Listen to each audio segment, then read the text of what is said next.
This is Jared, everybody. Jared, what title would I call you? I just call you a gold miner? Is that what you like going by? Sure, that sounds good. I haven't really thought about it a lot, but yeah, gold miner. Yeah, it sounds a nice ring to it. We have a little connection thing, but we can explain that to everyone. Some people say they're in the middle of nowhere. You clearly are in the middle of nowhere. Can we reveal your location or approximately? Yeah, I'm up in Canada. I'm based in Canada, even though we have projects throughout basically Western U.S. and Canada. But yeah, no, I live on an island off the northern part of Vancouver Island, so off grid, pretty remote. But satellite, as you can see, works pretty good. Just a touch of a delay. I know exactly where I want to begin. How does a person, and keep in mind, I was an engineering major for 3.5 weeks, so you are talking to a scientist of sorts. How do you become, how does you even go into this? How do you become a gold miner? How you get into it? I'm from Vancouver. I went to university actually out in Philly and came back to go to work. Vancouver, Western Canada is a resource economy, fishing, logging, mining. The fish were pretty much all fished out. The logs had been all cut down, and yeah, I didn't have much of a choice. So a lot of history in Vancouver with mining. It's the main industry there, and if I wanted to stay in Vancouver, like I said, there weren't too many options. But essentially, I've grown up with it. So how do you get into it? It really depends on where you're from. It's kind of like saying, well, how'd you get into the oil business if you're from Texas? Well, I mean, that's just kind of how it goes. So yeah, that's the short story. That's the short version, Art. Yeah, probably the toys you got as a kid were probably mining toys, like. Yeah, I grew up with my neighbor's father was I think executive vice president or senior management at one of the biggest mining companies at the time in British Columbia. So I grew up with core samples and things like that. Yeah, we used to play mining, and just like everybody else play hide and go seek or Legos or whatever. We played a lot of mining. So yeah, I grown up with it. It was good. Awesome. It's a good way to grow up. I can tell you right now, I never pretended to be a miner when I was a kid. It just wasn't as part of my world. No, you didn't have the hard hat and the lamp and the canary and the. It was pretty regular for you guys up there. Now let's cut to, so now do you have 3 mines? That's well, three mines, and then we have some additional properties as well. But yeah, we have 3 essentially active mines. Yes. So help me understand this. How do you know? What is the modern way of knowing that, hey, this is worth digging right here? How do you know that the possibility is so high when you go in that you're going to come out with some gold? Exploration's one way, past production's the other way. I got to see some bars being made, dude. To me, that would blow my mind. Absolutely blow my mind. It's just unreal to see that much gold in one place. But what I'm curious about is, the gold comes out of the ground, and I don't know the breakdown. You probably could tell me, but I know there's a percentage of it is probably jewelry. There's a percentage of it that probably goes to electronics and things, and there's a percentage that ends up backing up our currency somewhere locked away. So how does that break down? Because obviously the first 2 are easy to figure out, but does the government just buy the gold from you?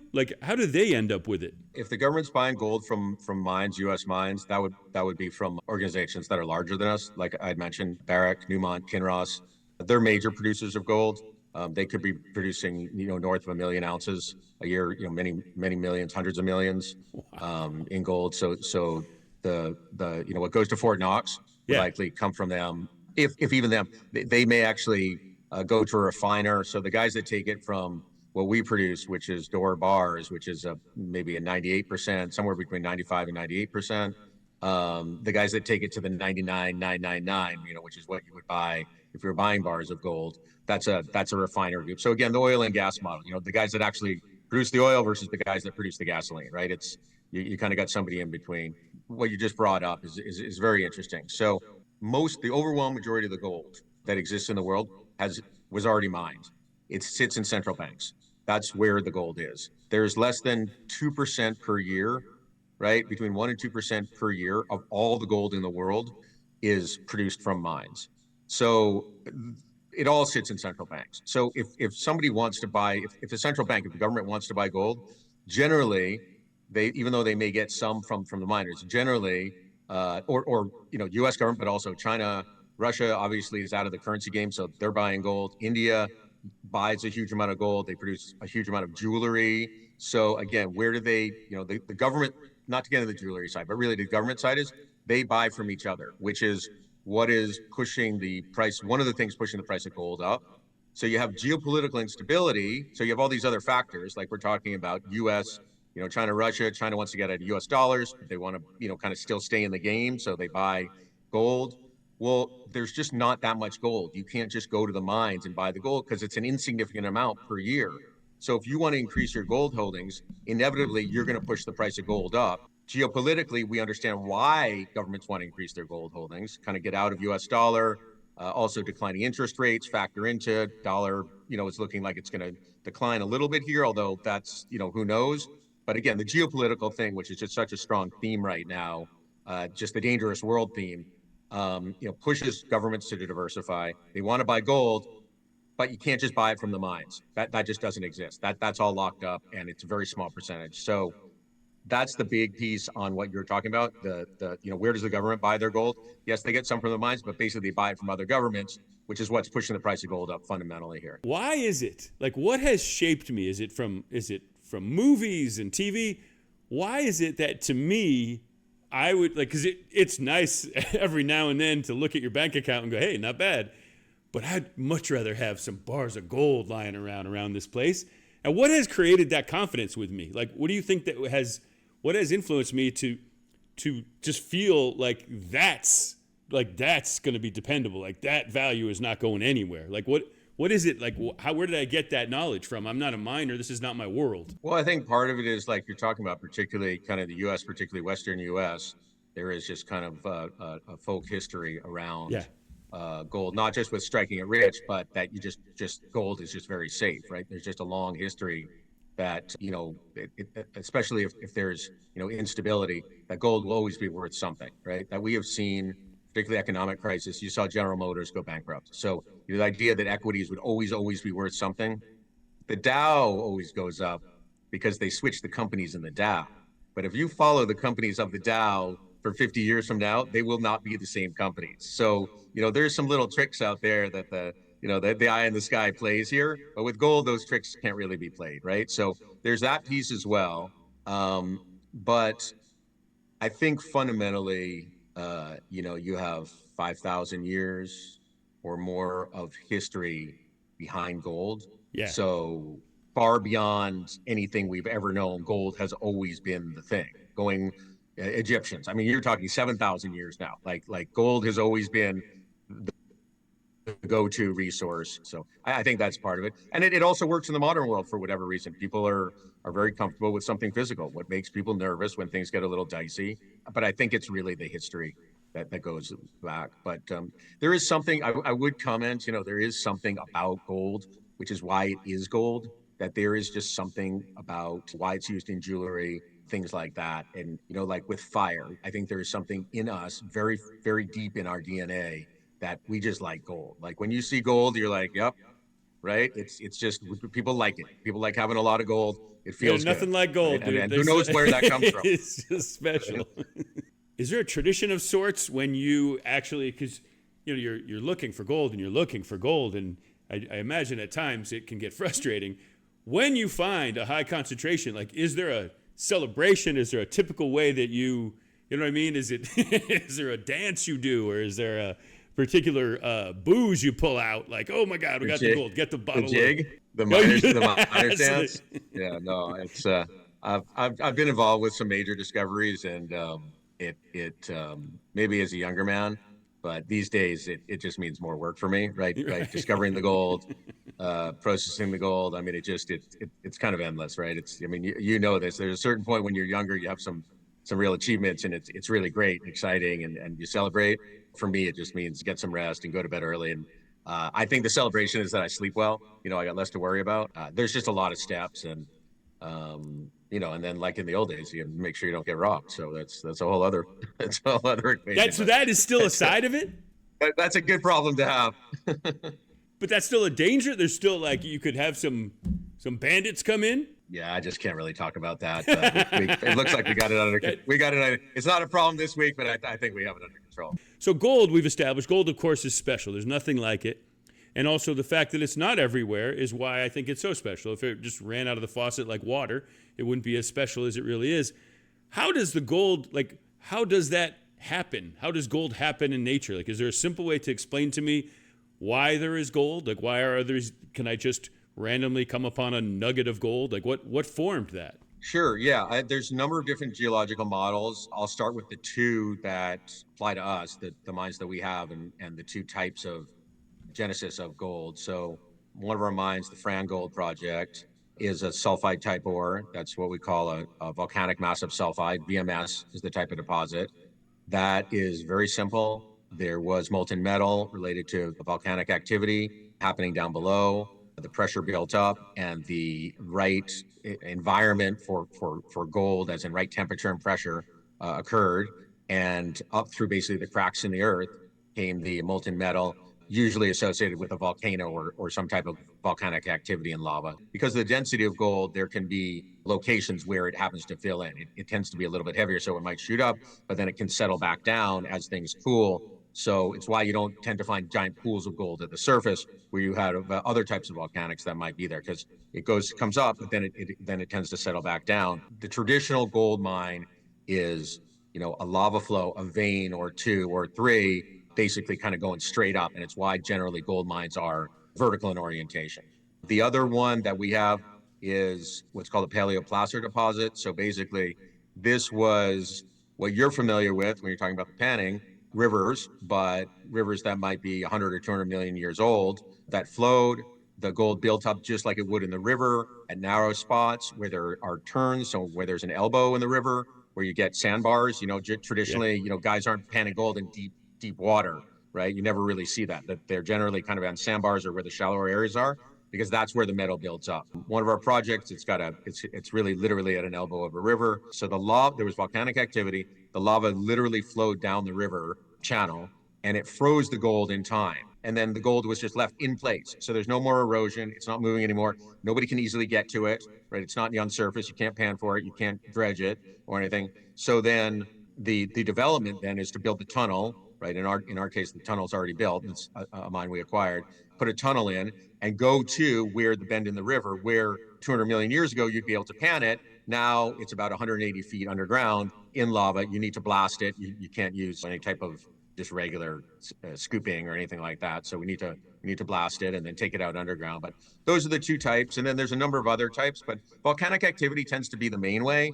Like I said, I've spent the better part of 25 years in exploration. So that's kind of what I do, right? That's my.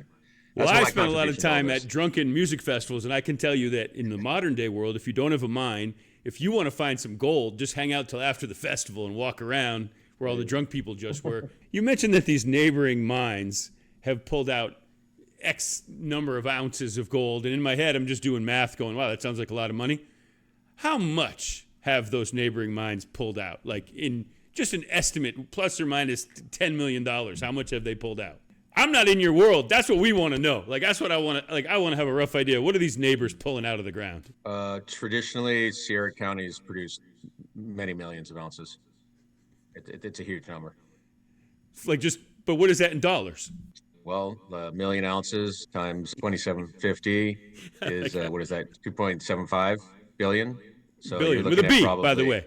With a B. Yeah, you're looking at, just in that county alone, you're looking at probably anywhere from 5 to 10 billion, maybe more.